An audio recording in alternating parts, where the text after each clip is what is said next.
Hello friends academy of accounts में आपका स्वागत है। फ्रेंड्स, आज मैं आपके लिए एक नया वीडियो ट्यूटोरियल लाया हूं जो बिल्कुल अलग है।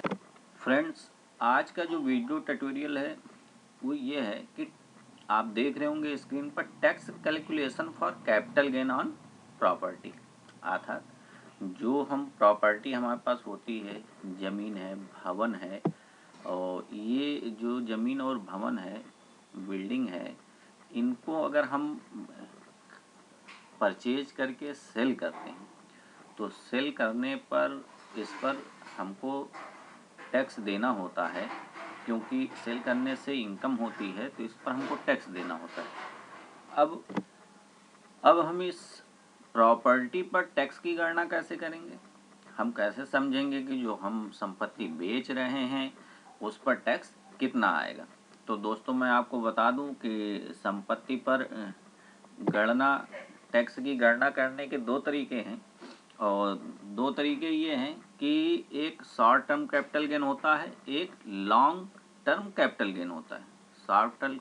शॉर्ट टर्म कैपिटल गेन मतलब जो संपत्ति हमने 3 साल के अंदर खरीदी है, जो प्रॉपर्टी हमने भूमि या ज़मीन या बिल्डिंग, कोई भी चीज़ ऐसी प्रॉपर्टी हमने 3 साल के अंदर खरीदी, अर्थात जो हमने 3 साल अभी पूरे नहीं हुए और उसको हम बेच रहे हैं, तो उसकी टैक्स की गणना शॉर्ट टर्म कैपिटल गेन के आधार पर होती है।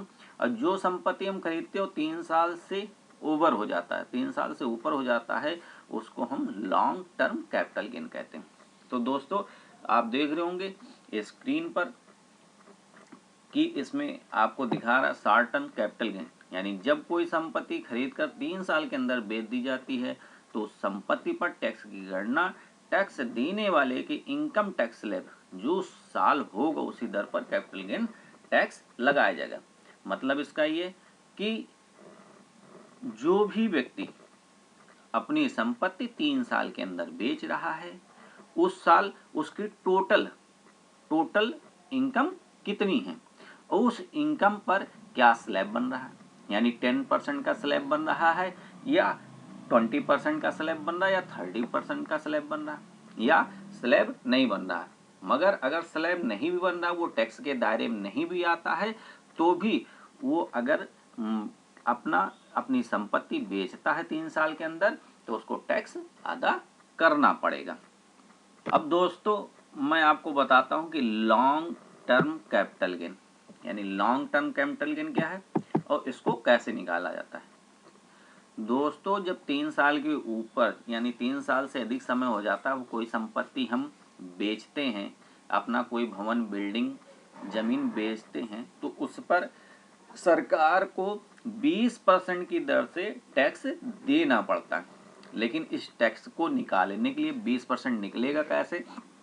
इसको निकालने के लिए CII यानी कास्ट इन्फ्लेशन इंडेक्स का यूज करते हैं, और इसमें कैसे यूज करते हैं ये सारी चीज़ें मैं आपको बताऊंगा।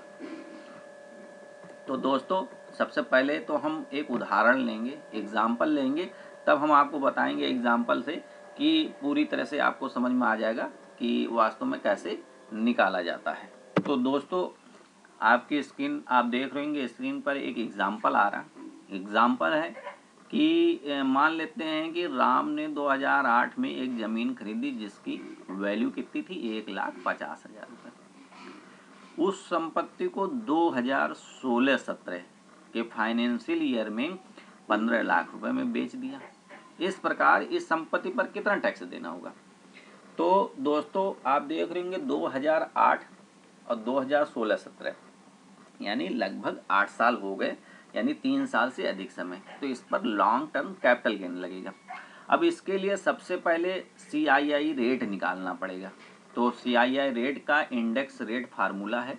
अब आगे आप लोग फार्मूला मैं बता देता हूँ, फार्मूला आप लोग कॉपी पर नोट कर लें। CII रेट का क्या फार्मूला है? CII रेट का फार्मूला है index rate of current financial year, यानी जो जिस समय आप बेच रहे हैं वो फाइनेंशियल ईयर कहलाएगा।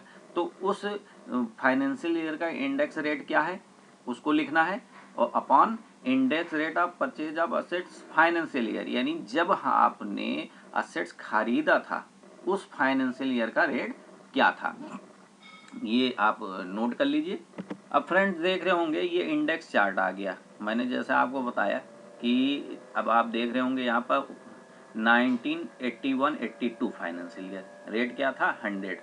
इस तरीके से ये पूरा चार्ट दिया हुआ है, आप इसको जो है आप अपनी कॉपी में नोट कर सकते हैं और नोट कर लीजिए, फिर आगे कैलकुलेशन में आसानी होगी। आप देखिए यहाँ पर 2001, 2 और ये 2002, 3 और उसके बाद जो है आपका आगे चार्ट मैं बता रहा हूँ 2003, 4, 5, 6 और ये है last 2016 and 70 financial year 1125 rate था क्या है इस समय फाइनेंशियल ईयर में चल रहा है। अब दोस्तों मैं आपको आगे बताऊंगा कि कैसे कैलकुलेशन करेंगे। तो दोस्तों मैंने आपको एक फार्मूला पहले लिखाया था, आपने काफ़ी पर नोट किया होगा। मैंने बताया था कि करंट फाइनेंशियल ईयर जो रेट है CII का वो रेट और अपॉन ये रहेगा कि जो हमने परचेज किया था वो रेट। तो इसको हम डिवाइड कर लेंगे और जो हमारा CII रेट निकलेगा तो इसको डिवाइड करने पर हमारा रेट निकला है 2.04। अब इसको आप कहीं नोट कर लें 2.04। अब 2.04 आ गया, आगे फिर फार्मूला एक लगेगा कैसे निकाले, यानी कि जो हमने परचेज किया था उसकी रेट के हिसाब से क्या वैल्यू है। तो देखिए tax on capital gain property CII rate into purchase rate of property. तो CII रेट कितना निकला है 2.04 निकला है और मल्टीप्लाई और जितने का हमने प्रॉपर्टी परचेज किया था वो हो गया। अब इक्वल टू क्या आया 3,06,000, यानी प्रॉपर्टी की जो CII इंडेक्स के हिसाब से रेट आया वो 3,06,000 आया। अब दोस्तों टैक्सेबल अमाउंट निकालेंगे, अर्थात कितने पर हमें टैक्स देना है। तो सेल प्राइस क्या है, सेल प्राइस हमारा 15 लाख है और CII प्राइस कितना निकला है 3,06,000 निकला है। तो दोनों का डिफरेंस कितना हुआ 11,94,000। अर्थात दोस्तों हमें कितना टैक्स किस पर देना होगा 11,94,000 पर टैक्स देना होगा। अब इसको आखिरी समझ लेते हैं कैसे है। अब हमारा जो टैक्सेबल अमाउंट निकला 11,94,000 और इस पर 20% के हिसाब से जो टैक्स बनेगा वो 2,38,800। तो इस प्रकार आपने दोस्तों देखा कि लॉन्ग टर्म कैपिटल गेन के लिए जो फार्मूला है इंडेक्स चार्ट, ये सारी चीज़ों को मिला के तब हम निकाल पाते हैं कि कितना हमें टैक्स देना है। दोस्तों आज हमने आपको बताया कि आप प्रॉपर्टी पर टैक्स कैसे निकाल सकते हैं। अगले वीडियो में मैं आपको बताऊंगा कि जो आप प्रॉपर्टी बेच रहे हैं, जो आपका ये अमाउंट टैक्सेबल अमाउंट बन रहा है, इस टैक्सेबल अमाउंट को आप कैसे बचा सकते हैं, आप क्या क्या कर सकते हैं जिससे टैक्स आपको ना देना पड़े, आपका टैक्स बच जाए। तो दोस्तों अगले वीडियो में मैं नया वीडियो लेके फिर मिलूँगा।